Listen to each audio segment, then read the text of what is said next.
Hello and welcome everybody to I tube classes. दोस्तों, आज है 19 अगस्त 2021, गुरुवार का दिन है और हम लोग करने वाले हैं द इंडियन एक्सप्रेस के न्यूज़पेपर की एनालिसिस। मेरा नाम है सितेंद्र चौधरी और आज फिर कुछ सिलेक्टेड टॉपिक्स में आपके लिए लेके आया हूं जो हमारे एग्जाम में हमारे सिलेबस के अकॉर्डिंग फिट होते हैं। देखिए, आज के पहले पेज पे जो पहली न्यूज है वो है जबरदस्त न्यूज।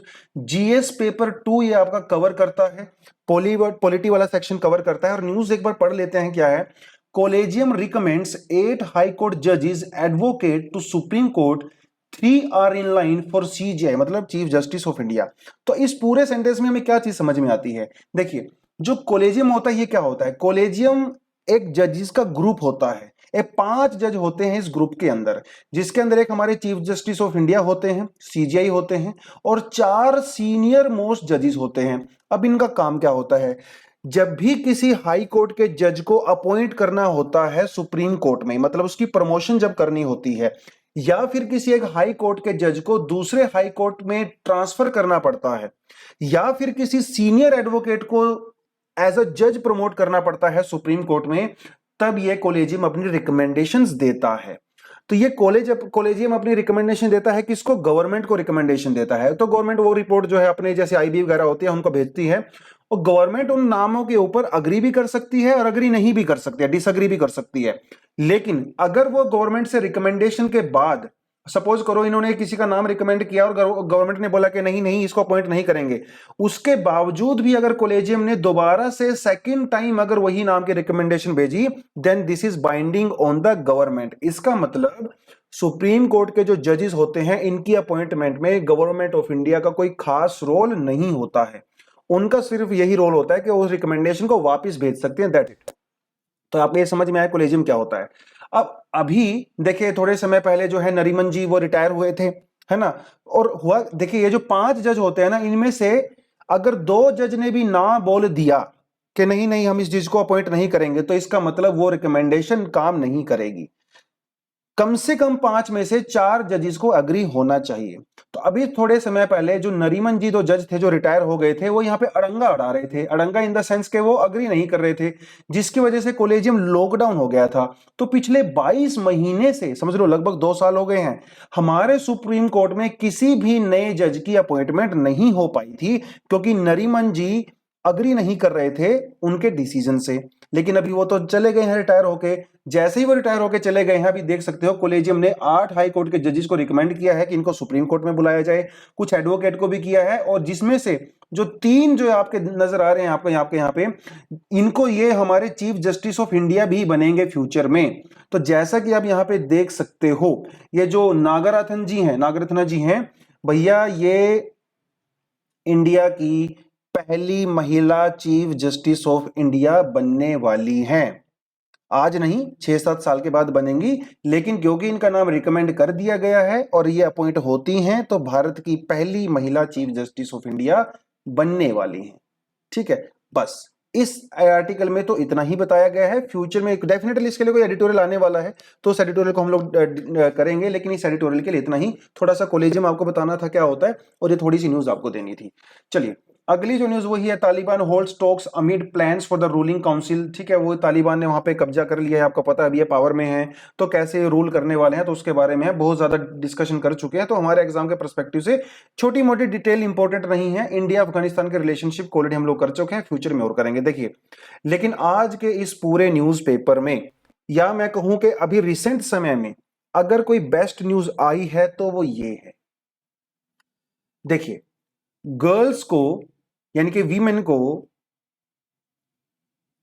आर्मी अगर ज्वाइन करनी है तो उनके लिए क्या क्या रास्ता हो सकता है। ऑफिसर्स के लिए, वीमेन ऑफिसर्स के लिए 2-3 चॉइस होती है हमारे पास। एक हमारे पास होती है ऑफिसर्स ट्रेनिंग एकेडमी के थ्रू जा सकती हैं, या फिर आईएमए के थ्रू जा सकती हैं। 2 तरीके होते हैं।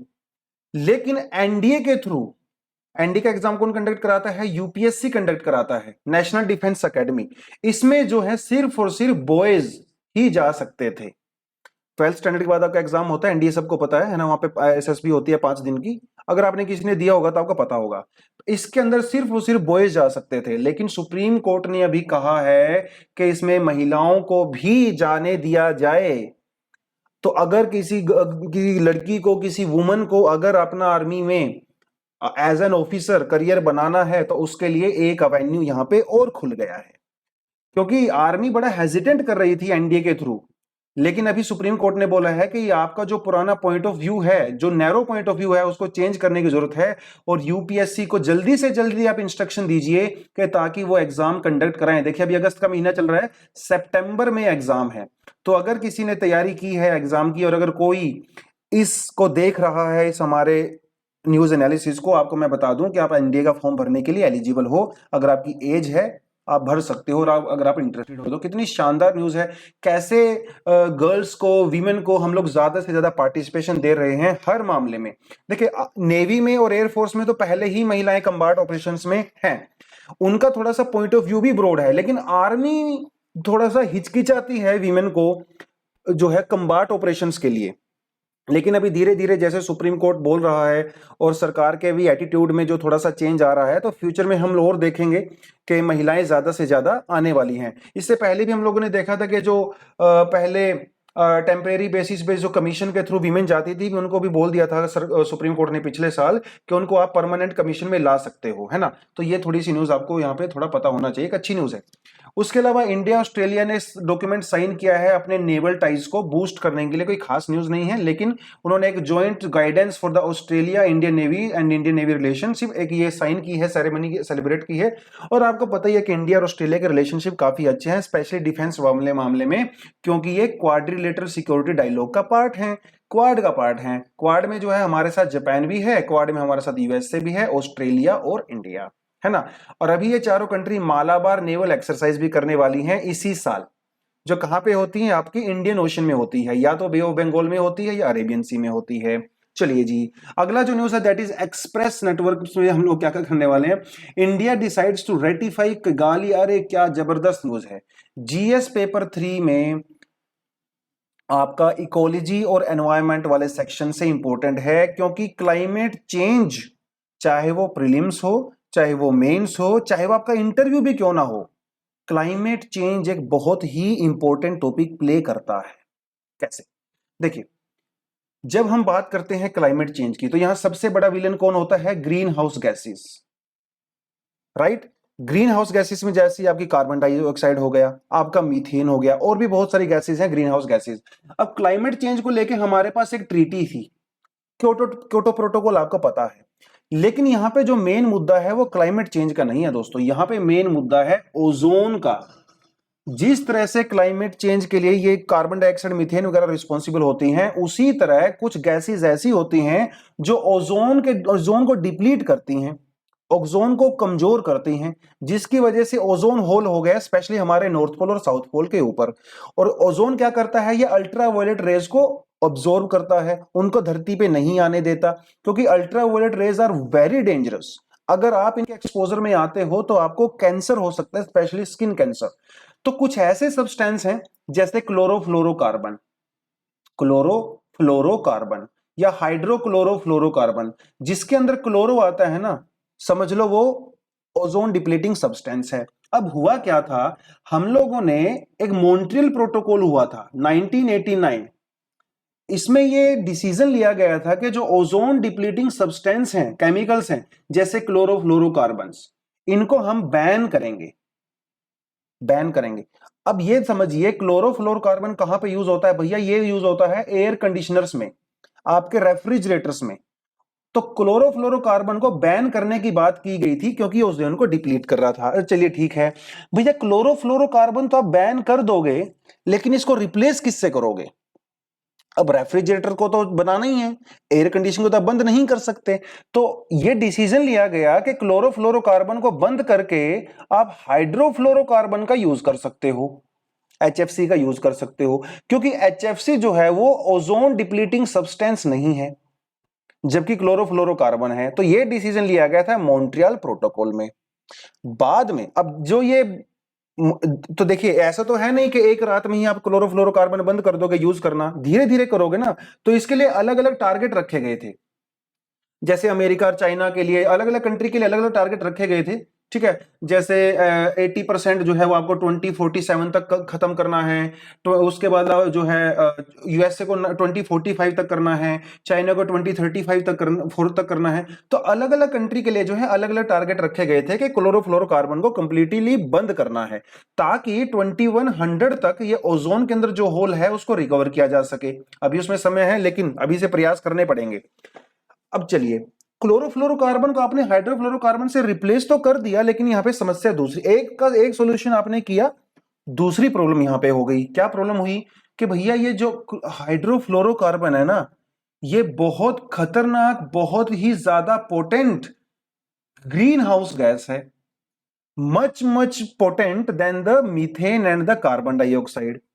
तो एक प्रॉब्लम का तो आपने सॉल्यूशन निकाल दिया ओजोन वाली, लेकिन दूसरी प्रॉब्लम को आपने इनवाइट कर दिया। Are you getting this point?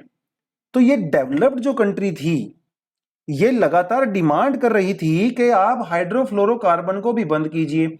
India इसको कह रहा था कि नहीं नहीं, हम इसको बंद नहीं करेंगे क्योंकि ये सस्ता होता है। अगर हाइड्रोफ्लोरोकार्बन अगर आप बंद कर दोगे तो आपके जो एसी है, रेफ्रिजरेटर हैं, बहुत महंगे हो जाएंगे और हम उसको अफोर्ड नहीं कर पाएंगे। उसके लिए फिर बाद में जब डेवलप्ड कंट्रीज ने थोड़ा मानना शुरू किया, ये लोग मान गए, तो एक और कॉन्फ्रेंस हुई जिसे कहा जाता है किगाली अमेंडमेंट। अब देखिए, मॉन्ट्रियल प्रोटोकॉल के अंदर तो एचएफसी नहीं था, तो किगाली अग्रीमेंट के अंदर में जब हुआ तो मॉन्ट्रियल प्रोटोकॉल के अंदर हाइड्रोफ्लोरोकार्बन को भी ऐड करने की रिस्पॉन्सिबिलिटी दे दी गई। तो हाइड्रोफ्लोरोकार्बन को भी ऐड किया जा सकता है under Montreal protocol. Are you getting this point? तो हाइड्रोफ्लोरोकार्बन जो है ये 19 गैसेस की एक ग्रुप होता है, जो सारे के सारे जो है वो कार्बन डाई जो है क्लाइमेट चेंज के लिए रिस्पॉन्सिबल होते हैं। तो अभी ये एक अग्रीमेंट के तहत ये डिसीजन लिया गया है कि हाइड्रोफ्लोरोकार्बन को 2050 तक जो है प्रिवेंट करना है। देखिए, तो अगर हाइड्रोफ्लोरोकार्बन आपने बंद कर दिया ना यूज करना, तो भैया 2.0.5 डिग्री सेंटीग्रेड वर्ल्ड का टेम्परेचर कम हो सकता है, और हमारा टारगेट क्या है क्योटो प्रोटोकॉल के अंदर 1.5 और 2 डिग्री। तो सिर्फ एक गैस को रोकने से, मतलब हाइड्रोफ्लोरोकार्बन को रोकने से, आप क्लाइमेट चेंज का जो क्योटो प्रोटोकॉल या पेरिस अग्रीमेंट का जो टारगेट है उसको अचीव कर सकते हो। अच्छा है ना? तो यही आपको बताना था कि किगाली अमेंडमेंट क्या है। कि किगाली अमेंडमेंट एक ऐसा अमेंडमेंट है जिसके तहत हम लोग हाइड्रोफ्लोरोकार्बन को मॉन्ट्रियल प्रोटोकॉल के अंदर ऐड कर सकते हैं, क्योंकि हाइड्रोफ्लोरोकार्बन ये जो है ग्रीन हाउस गैस है, ग्रीन हाउस गैस है, ओजोन डिप्लीटिंग नहीं है, ग्रीन हाउस है। लेकिन जो क्लोरोफ्लोरोकार्बन है वो ओजोन डिप्लीटिंग है। तो जीएस पेपर 3 के लिए बना बनाया आपका यहाँ पे क्वेश्चन आता है। मैं तो ये कहूंगा कि आप इसका स्क्रीनशॉट ले लीजिए, इसको सेव कर लिए, फ्यूचर के लिए आपका ये पढ़ने के काम आएगा। चलिए, एक और छोटी सी न्यूज है यहाँ पे, वो है cabinet note to oil palm scheme. देखिए, ऑयल के लिए, पाम ऑयल के लिए इंडिया 98% हम लोग इंपोर्ट के ऊपर डिपेंड करते हैं। 98% हम जो है इंपोर्ट के ऊपर डिपेंड करते हैं, जिसकी वजह से जो है इंडिया को काफी ज्यादा पैसा इस इंपोर्ट पे खर्च करना पड़ता है। अभी हुआ क्या कि इंडिपेंडेंस डे पे प्राइम मिनिस्टर ने अनाउंस किया था कि हम लोग इंडिया को ऑयल पाम में सेल्फ सफिशिएंट बनाना चाहते हैं। उसके लिए एक नया प्रोग्राम चलाया गया जिसे कहा गया national mission on edible oils, oil palm, NMEOOP। और ये सेंट्रली स्पॉन्सर्ड स्कीम रहेगी। सेंट्रली स्पॉन्सर्ड स्कीम दोस्तों वो स्कीम होती है जिसमें ज्यादातर पैसा सेंट्रल गवर्नमेंट डालती है, कुछ पैसा का जो कंट्रीब्यूशन है वो स्टेट गवर्नमेंट भी देती है। तो इस पूरे प्रोग्राम के जो टोटल पैसा रखा गया है वो है 11,040 करोड़ रुपया, जिसमें से 8,844 करोड़ रुपया सेंटर देगी, बाकी स्टेट देगा। इसमें करना क्या है आपने? इसमें सिर्फ एक काम करना है कि जो किसान हैं उनको एनकरेज करना है ज्यादा से ज्यादा पाम ऑयल को प्रोड्यूस करने के लिए। और ये जो 6.5 एकड़ हेक्टेयर जो है 2025-2026 तक उसका एरिया बढ़ाना है, ताकि इंडिया ज्यादा से ज्यादा ऑयल को प्रोड्यूस कर सके और इंपोर्ट के ऊपर हम लोग कम से कम डिपेंडेंट रहें। ठीक है, तो यही छोटी सी न्यूज थी, आपको बताना था। अगली जो न्यूज है कोई खास इंपोर्टेंट नहीं है, लेकिन फिर भी आपको बता देता हूं। Working out finance plan for developing countries, COP26 president in India. COP का मतलब क्या होता है? Conference of parties. तो क्लाइमेट चेंज के लिए जो पूरी कंट्रीज आपस में मिलती हैं, बैठती हैं, उसे कहा जाता है conference of party. So conference of party is a group of the countries of the world where they meet together and they discuss about the policies which should be taken to control the rising of the temperature. तो global warming को control करने के लिए है UNFCCC, आपको सुना पता ही होगा, है ना। इसका जन्म कहां पे हुआ था? इसका जन्म हुआ था रियो में, 1992 में इसका जन्म हुआ था। रियो का नाम मुझे आप बता दो, रियो को कुछ बोलते हैं, बहुत खास नाम है इसका। जो 1992 में रियो में मीटिंग हुई थी वर्ल्ड लीडर्स की to address the climate change, इसको कुछ कहा जाता है, बहुत खास नाम है। कमेंट सेक्शन में मुझे फटाफट बता दो तो मजा ही आ जाएगा। अब देखिए COP26 वो कहां पे होने वाला है? वो होना है ब्रिटेन में। अब उससे पहले COP26 के जो प्रेसिडेंट हैं वो आए हुए हैं इंडिया। इनका नाम है आलोक शर्मा। देखिए नाम इंडियन है क्योंकि इंडियन है, ये ब्रिटेन में रहते हैं, वहीं के ये सिटीजन हैं। तो इंडिया में आए हैं और इंडिया में हमारे जो लीडर्स हैं ये उनसे रिक्वेस्ट कर रहे हैं कि आपका जो एनडीसी है, आपका जो गोल है ग्रीन हाउस गैसेस को कम करने के लिए, आप उसको थोड़ा सा और इंप्रूव कीजिए। लेकिन इंडिया वाले अभी मान नहीं रहे हैं। वो कह रहे हैं कि ऑलरेडी हम लोगों काफी कुछ कर रहे हैं क्लाइमेट चेंज के लिए, इससे ज्यादा अगर हम करेंगे तो ठीक है, लेकिन हम लोग प्रॉमिस नहीं करेंगे, ये इंडिया वाले कह रहे हैं। लेकिन ये बार बार इंडिया वालों को मनाने की कोशिश कर रहे हैं कि आपके जो क्लाइमेट चेंज के में मतलब जो ग्रीन हाउस गैसेज को रिमूव करने का जो टारगेट है उसको थोड़ा सा कम कीजिए, मतलब और ज्यादा उसमें इंप्रूवमेंट करने की जरूरत है। तो ये पूरे का पूरा मामला है। लेकिन यहाँ पे सबसे बड़ा मामला फंसता है दोस्तों, वो ये है कि डेवलप्ड कंट्रीज ने ये प्रोमिस किया था कि हम हर साल $100 बिलियन देंगे डेवलपिंग कंट्रीज को और लीस्ट डेवलप्ड कंट्रीज को, ताकि वो लेटेस्ट टेक्नोलॉजी को अडेप्ट कर सकें और क्लाइमेट चेंज को दूर कर सकें, ताकि वहां से वो क्लीन टेक्नोलॉजी का यूज करें। लेकिन अभी तक जो है ये टारगेट अचीव नहीं हो पाया है। $100 बिलियन हर साल डेवलप्ड कंट्रीज नहीं दे रही हैं। उनके अलग अलग रीजंस हैं। कोई कहती है कि मेरे पास पैसा नहीं है क्योंकि अभी 2008 में आपको पता है कि वो रिसेशन आ गया था, उसके बाद अभी कोविड-19 वाली सिचुएशन है, और आप समझ लीजिए उनके इरादे भी ठीक नहीं है। बोलने को तो बोल दिया, लेकिन जब पैसा देने की बात आई तो कोई भी नहीं दे रहा है।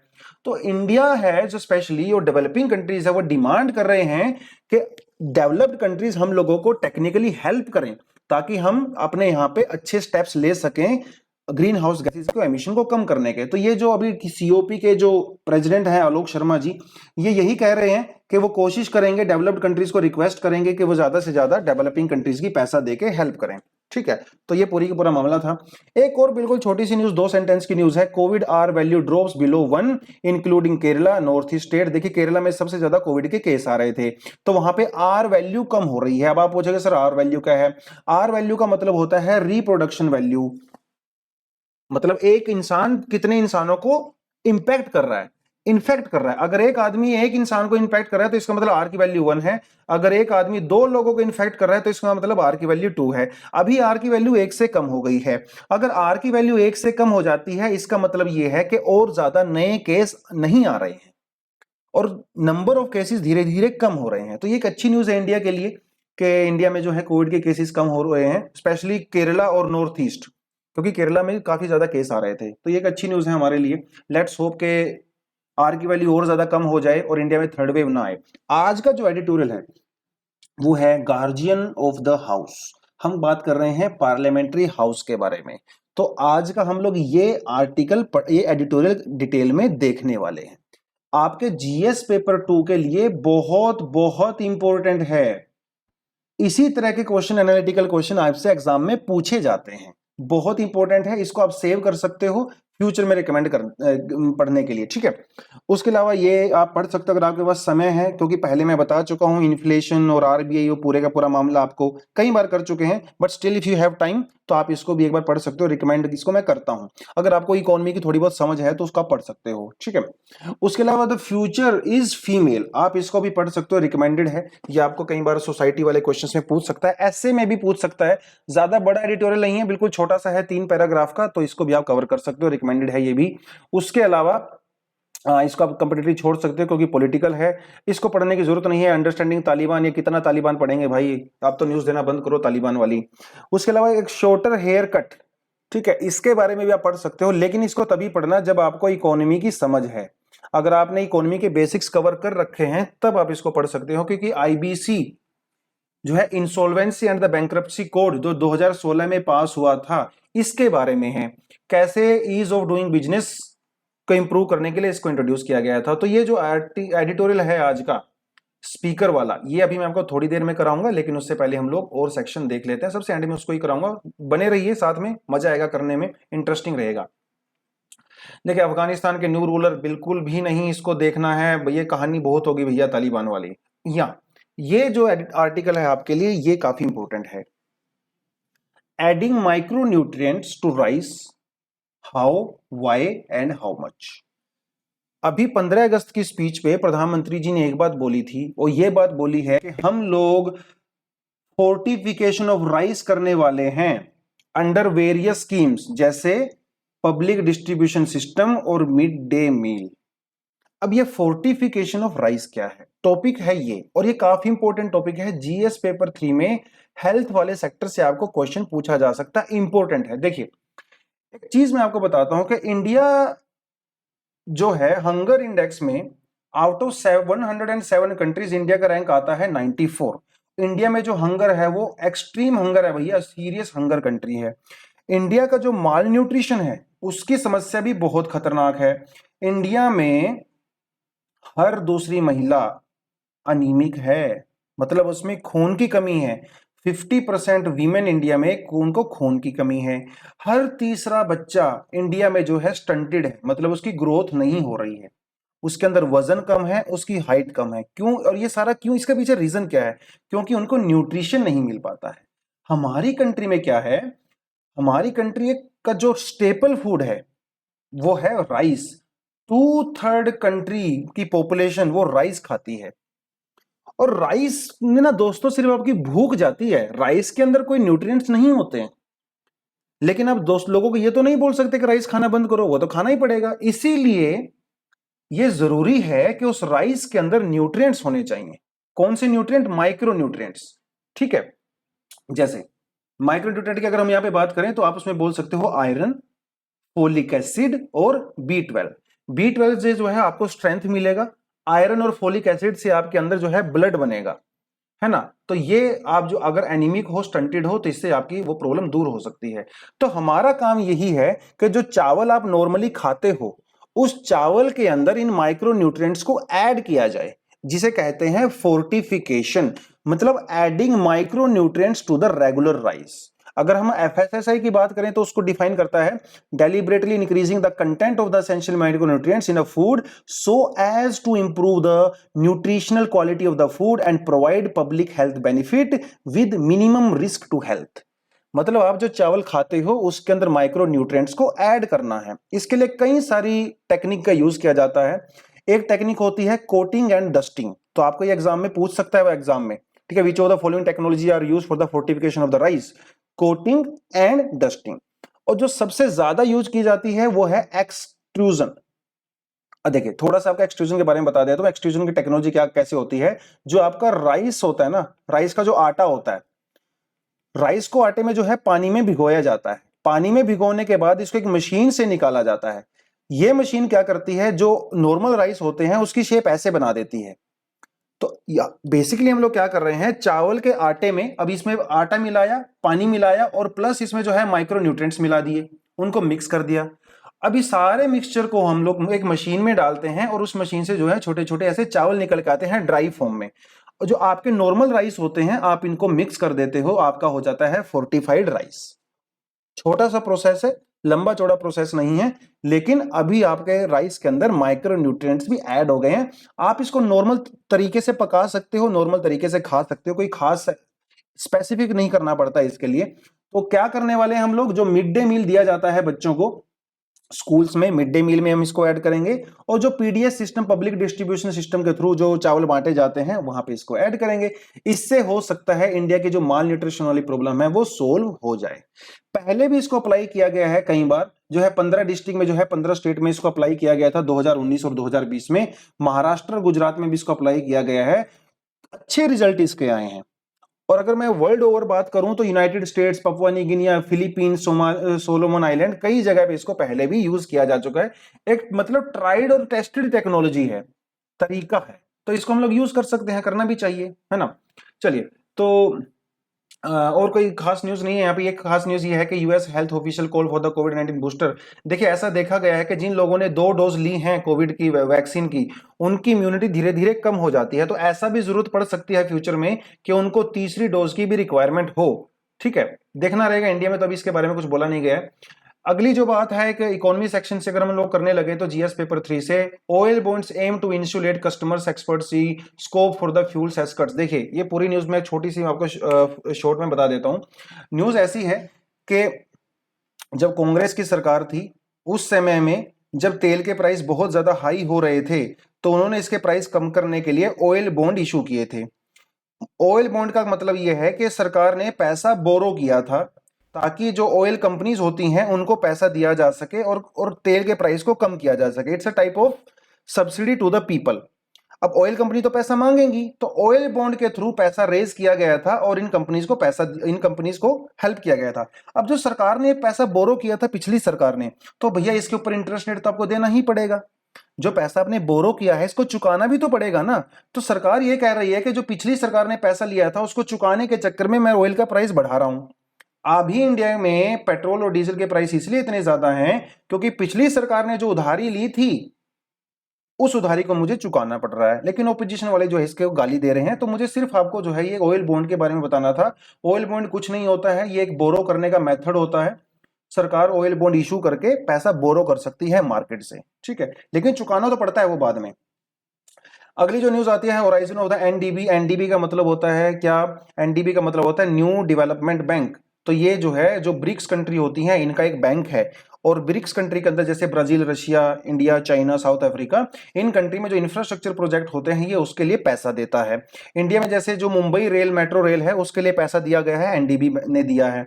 अभी गोयल जी ये कह रहे हैं कि भैया आप इंफ्रास्ट्रक्चर के लिए तो देते ही हो, आपको एजुकेशन के लिए भी देना चाहिए और हेल्थ के लिए भी देना चाहिए। तो इन्होंने बस उनसे एक अपील की है एनडीबी को कि आप जो है फ्यूचर में इस काम के लिए भी दें। तो चलिए अभी आते हैं आज के एडिटोरियल पे। Guardian of the house. Guardian of the house कौन होते हैं? स्पीकर होते हैं। हाउस मतलब पार्लियामेंट्री हाउस की हम लोग बात कर रहे हैं, राइट? पार्लियामेंट्री हाउस की बात कर रहे हैं और वो भी कौन सी की? स्पेशली लोकसभा की बात कर रहे हैं। लोकसभा, क्योंकि लोकसभा में स्पीकर होते हैं, राज्यसभा में तो चेयरमैन होते हैं जो हमारे वाइस प्रेसिडेंट होते हैं। तो हम बात कर रहे हैं स्पेशली लोकसभा की। आपने एक चीज देखी होगी इस बार मॉनसून सेशन में कितना ज्यादा हंगामा हुआ था पार्लियामेंट के अंदर। पार्लियामेंट को चलने ही नहीं दिया गया, किसी भी बिल के ऊपर किसी भी तरह की कोई भी डिस्कशन नहीं हुई। एक फैक्ट आपको बताता हूं, 19 बिल पास हुए और 19 बिल को पास करने में आपको सिर्फ और सिर्फ 20 मिनट लगा। वाई? क्योंकि अपोजिशन वाले जो है वो पार्टिसिपेट ही नहीं कर रहे थे डिबेट और डिस्कशन के अंदर, इस वजह से। और इतना ज्यादा हंगामा हुआ, टेबल पे चढ़ गए, पेपर वेपर फेंकने लगे, आपने सबने देखा होगा वो सब, है ना? तो ये जो रकस हुआ है पार्लियामेंट के अंदर, इसका एकमात्र कारण ये है कि जो स्पीकर है ना भैया इस समय वो बिल्कुल भी इम्पार्शियल नहीं है। वो रूलिंग पार्टी को सपोर्ट करते हैं और अपोजिशन वाले कुछ भी अगर डिमांड करते हैं तो उस डिमांड को रिजेक्ट कर देते हैं। क्योंकि जो स्पीकर होता है ना दोस्तों वो रूलिंग पार्टी से ही होता है और रूलिंग पार्टी का एक्टिव मेंबर होता है। एक स्पीकर के अंदर दो क्वालिटी सबसे ज्यादा इंपॉर्टेंट है, एक है उसकी इंडिपेंडेंस और एक है उसकी इंपार्शियलिटी। वो इंडिपेंडेंट होना चाहिए किसी भी पॉलिटिकल पार्टी से, मतलब किसी भी पॉलिटिकल पार्टी से उसका कोई रिलेशन नहीं होना चाहिए जब वो एक बार स्पीकर की पोस्ट पे आ जाते हैं। दूसरा, उसको इंपार्शियल होना चाहिए, किसी भी पॉलिटिकल पार्टी को सपोर्ट नहीं करना चाहिए। लेकिन यही दो क्वालिटी आज के समय में स्पीकर में दिखाई नहीं दे रही है, क्योंकि स्पीकर सिर्फ एक ऑफिसर नहीं होता है, स्पीकर की बहुत सारी रिस्पॉन्सिबिलिटी होती है। वो जो हाउस होता है पार्लियामेंट्री हाउस, उसकी डिग्निटी को मेंटेन करना, उसकी गरिमा को मेंटेन करने का भी पूरा जिम्मा स्पीकर के हाथ में होता है। उसके जो ऑपरेशन है वो प्रॉपर तरीके से चलें, वहां पे डिबेट और डिस्कशन प्रॉपर तरीके से हो, ये सारी रिस्पॉन्सिबिलिटी भी स्पीकर की होती है। स्पीकर की रिस्पॉन्सिबिलिटी हो, किसी भी मेंबर ऑफ पार्लियामेंट को स्पीकर से परमिशन लेनी पड़ती है कि वो कौन से टॉपिक पे बात कर सकते हैं। तो अपोजिशन वाले जब भी परमिशन लेना चाहते हैं तो वो परमिशन नहीं देते हैं, कौन सा टॉपिक डिस्कस किया जाएगा ये वो नहीं बताते हैं। उसके अलावा जो अर्जेंटमेंट मोशन होता है, अर्जेंटमेंट मोशन का मतलब ये होता है कि ऐसा मोशन जिसमें बहुत ज्यादा इंपॉर्टेंट इशू को डिस्कस किया जाता है, जैसे मान लो पैगासस हो गया या फार्म बिल हो गया, इस तरह के। तो अर्जेंटमेंट मोशन अगर लाया जाता है हाउस के अंदर तो स्पीकर को उसके लिए परमिशन देनी चाहिए, क्योंकि अर्जेंटमेंट मोशन काफी ज्यादा इंपॉर्टेंट होता है। लेकिन स्पीकर भाई साहब वो परमिशन दे नहीं रहे हैं। तो यहां पे इस एडिटोरियल में कुछ प्रॉब्लम्स यहां पे बताई गई हैं। किस तरह से मिसयूज किया जाता है स्पीकर का। एंटी डिफेक्शन लॉ, मतलब जो अदला बदली होती है, नेता लोग करते हैं एक पार्टी से दूसरी पार्टी में, तो एंटी डिफेक्शन लॉ के अंदर मेंबर ऑफ पार्लियामेंट को जो है वो डिसमिस किया जा सकता है। और ये पावर किसके हाथ में होती है, स्पीकर के हाथ में होती है। तो स्पीकर ऐसे केस में देखा गया है कि वो रूलिंग पार्टी को ज्यादा सपोर्ट करते हैं। उसके अलावा रिफ्यूजल फॉर डिबेट, वो तो है ही, जब भी अपोजिशन वाले परमिशन मांगते हैं डिबेट करने के लिए तो मना कर देते हैं किसी भी बिल के ऊपर। क्योंकि इसका कारण ये है कि जो स्पीकर है वो रूलिंग पार्टी के एक्टिव मेंबर होते हैं, मतलब अभी भी वो मेंबर ऑफ पार्लियामेंट ही होते हैं उसी पॉलिटिकल पार्टी से जो रूलिंग पार्टी होती है। तो नेचुरल सी बात है वो उसका सपोर्ट तो करेंगे ही। करना नहीं चाहिए लेकिन करते हैं, ये बड़ा एक अनफॉर्चुनेट यहां पे दिक्कत है। इसका इंपैक्ट क्या होता है, जो इम्पार्शियलिटी का इंपैक्ट क्या है। इम्पार्शियलिटी का इंपैक्ट ये है कि बिल को जो है जल्दी जल्दी पास करवा दिया जाता है, क्योंकि डिबेट तो होने नहीं दे रहे हैं तो जल्दी पास हो जाते हैं, और डिबेट ना होने की वजह से बिल की क्वालिटी भी हैम्पर होती है। उसके अलावा किसी भी बिल को अभी जो देखा गया है प्रेजेंटली मॉनसून सेशन में, किसी भी बिल को सिलेक्ट कमेटी में नहीं भेजा गया है। सिलेक्ट कमेटी के बारे में आपको पहले मैं करा चुका हूं। पार्लियामेंट्री कमेटी हमारी दो तरह की होती है, जिसमें से एक होती है सिलेक्ट कमेटी। ये भी कमेटी के अंदर जो है अपोजिशन के लोग भी होते हैं, रूलिंग पार्टी के लोग भी होते हैं। ये किसी भी बिल के ऊपर डिस्कशन और डिबेट करते हैं, अपने रिकमेंडेशन देते हैं। तो सिलेक्ट कमेटी के पास एक भी बिल को नहीं भेजा गया है, क्योंकि स्पीकर ने इसको परमिशन नहीं दिया। दूसरी बात, ट्रस्ट डेफिसिट होता है, लोगों का पार्लियामेंट के ऊपर विश्वास कम होता है, हो जाता है। पार्लियामेंट में विश्वास कम होने का सीधा सीधा सा मतलब यह है कि डेमोक्रेसी के अंदर विश्वास कम हो जाता है। तो यहां पे यह बड़ी समस्या है। दूसरा, जो हमारे हाउस की जो गरिमा है, जो उसका प्रेस्टीज है भैया, उसको भी ठेस पहुंचती है। तो स्पीकर के इम्पार्शियल होने से देखिए कितना नुकसान होता है डेमोक्रेसी को और हमारे पार्लियामेंट्री सिस्टम को। यहां पे एक सबसे बड़ी जो नुकसान है वो ये है, स्पीकर के इम्पार्शियल ना होने की वजह से एग्जीक्यूटिव को ज्यादा पावर मिल जाती है। क्योंकि अगर मैं सेपरेशन ऑफ पावर की बात करूं तो एग्जीक्यूटिव, लेजिस्लेचर, ये दोनों को अलग अलग काम करना चाहिए। सेपरेशन ऑफ पावर, लेजिस्लेचर देखिए जुडिशरी का यहां छोड़ ही देते हैं क्योंकि उनका कोई रोल नहीं है। लेकिन ऐसा देखा गया है क्योंकि लेजिस्लेचर की पावर कम होती चली जा रही है, अपोजिशन वाले तो कुछ बोल ही नहीं पा रहे हैं, तो सारी पावर किसके हाथ में सिमट के रह गई है, सिर्फ एग्जीक्यूटिव के हाथ में। इसकी वजह से जो सेपरेशन ऑफ पावर का जो प्रिंसिपल है वो भी वायलेट होता है ना। तो सरकार क्या करती है आजकल, कानून बनाने की बजाय डायरेक्ट रूल बना रही है। जैसे आईटी रूल्स, आईटी रूल तो हम लोगों ने ऑलरेडी पढ़ लिया काफी अच्छे से डिटेल में। होना यह चाहिए था प्रॉपर तरीके से कि आईटी रूल्स को पार्लियामेंट के थ्रू आना चाहिए था, लेकिन सरकार ने उसको रूल बना के पास कर दिया, जिसकी वजह से जो कितना सारा हंगामा हुआ आईटी रूल्स की वजह से, है ना। वो फेसबुक और व्हाट्सएप और ट्विटर वगैरह आपने देखा ही होगा। तो सरकार धीरे धीरे क्या कर रही है, पार्लियामेंट की अथॉरिटी को कम करती चली जा रही है और सारी पावर अपने हाथ में कॉन्सेंट्रेट कर रही है, according to this editorial. Solution इसका यही निकलेगा कि स्पीकर को आप इम्पार्शियल कीजिए। उसके लिए जैसे ही स्पीकर को स्पीकर बनाया जाए, मतलब किसी भी मेंबर ऑफ पार्लियामेंट को स्पीकर बनाया जाए, उसको तुरंत अपनी पार्टी से रिजाइन करना चाहिए, तभी इंश्योर हो पाएगा स्पीकर की इम्पार्शियलिटी। तो अगर कोई आपसे पूछे कि over a period of time speaker जो है वो बायस होता चला जा रहा है, इसका सॉल्यूशन क्या है, तो आप ये बोल सकते हैं इसका सीधा सा सॉल्यूशन है कि जैसे ही स्पीकर पावर आए अपनी पोस्ट पे, तो अपनी पॉलिटिकल पार्टी से रिजाइन कर देना चाहिए। ठीक है दोस्तों, तो पूरी एडिट अभी हम लोग ने कर लिया है, लेकिन आपको मैं तब बता दूं कि आप हमारा टेलीग्राम ज्वाइन कर सकते हो। हमारे टेलीग्राम का नाम है ITU classes_UPSC। सर्च में अगर आप डालोगे तो ये आपको मिल जाएगा। यहाँ पे आपके साथ हम रोज न्यूज़पेपर शेयर करते हैं टेलीग्राम पे। यही हमारा हैंडल जो है वो इंस्टाग्राम के ऊपर भी, अगर आप इंस्टाग्राम चलाते हैं तो। और यूट्यूब का चैनल हमारा आप सब्सक्राइब जरूर करें। अगर आप हमें फाइनेंशियली हेल्प करना चाहते हैं तो 9650517183 ये हमारा UPI हैंडल है। अगर आपको पेटीएम करना है, गूगल पे करना है, तो आप इस नंबर पे भी कर सकते हो। चलिए दोस्तों, ठीक है, आज के लिए इतना ही। आई होप आपको आज का ट्यूटोरियल पसंद आया होगा। अगर आपको पसंद आया है तो हमारी वीडियो को लाइक करें, अपने दोस्तों के साथ शेयर करें, ठीक है, अपनी फैमिली को हमारे बारे में बताएं, अपने दोस्तों को बताएं। ठीक है, तो आज के लिए इतना ही दोस्तों। Thank you very much, all the best, good night and जय हिंद।